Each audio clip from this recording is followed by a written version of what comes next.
Bom dia, alunos e alunas! Estamos de volta aqui com mais uma aula de literatura. Vamos estudar agora a literatura portuguesa, o período chamado humanismo.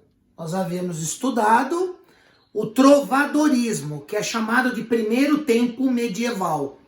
Agora nós vamos estudar o humanismo, que é o segundo tempo medieval. O humanismo também é chamado de pré-renascimento, porque ele antecedeu o chamado período renascentista, que vai vigorar na Europa no século XVI, tá?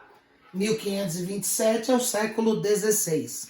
O que foi esse período humanista? Humanismo lembra homem. Vamos lembrar que a palavra homem em grego é anthropos. Anthropos. Tá?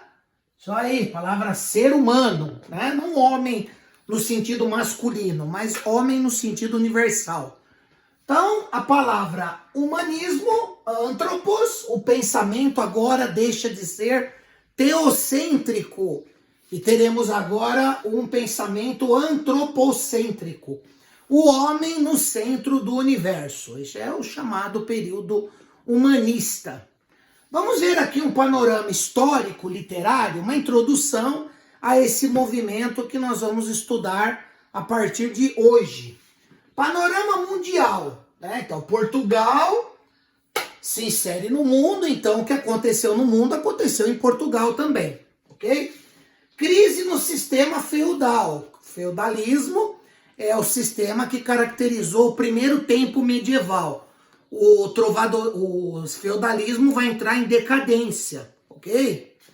Muito bem, com a crise no sistema feudal, o comércio se intensifica, começa a surgir o que a gente chama de burguesia.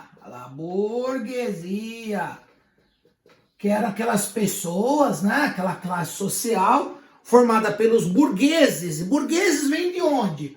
Burgo é aquela cidade que se desenvolvia próximo aos castelos medievais. Algumas cidades da Europa terminam em burg, Freiburg, Hamburg, que transformando em português, Friburgo, Hamburgo. Então são os burgos. Quem mora nos burgos são os burgueses que praticavam o comércio. Então é a crise do sistema feudal e o início aí da burguesia, ok? Gutenberg e a imprensa. Então o livro deixa de ser copiado, manuscrito, e passa a ser impresso. Vocês sabem aí qual é o primeiro livro impresso pelo Gutenberg? Sabem? Estudaram isso já? O primeiro livro impresso pelo Gutenberg no século XV é a Bíblia. Okay? A famosa Bíblia de Gutenberg. Gutenberg criou os tipos móveis. Então os livros passam a ser impressos. Sendo impressos, o saber se torna mais geral para as pessoas, né? Então aquele conhecimento que era próprio, restrito aos mosteiros, passa a ser universal. Tudo bem aí? Pensamento antropocêntrico nós já falamos. Em Portugal, um fato importantíssimo é as grandes navegações.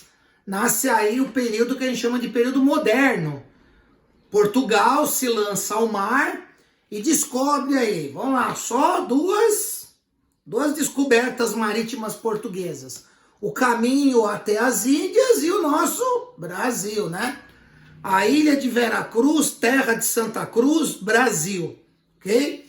Período aí desse início, né, final do século XV, início do século XVI. Então, o período das chamadas grandes navegações. E o início do teatro em Portugal. Portugal começa aí a desenvolver um teatro.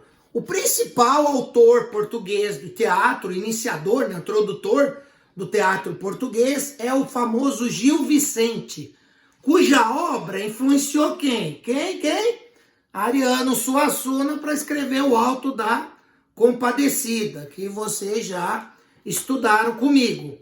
Nós vamos estudar um pouquinho as próximas semanas o teatro de Gil Vicente. Foi só isso que aconteceu em Portugal? Não. Aconteceu também o que a gente chama de desenvolvimento da crônica, crônica histórica. Então, esses aqui são os marcos literários em Portugal. Em 1434, século XV, Fernão Lopes é nomeado para o cargo de cronista-mor da Torre do Tombo. Ele passa a escrever a história dos reis portugueses.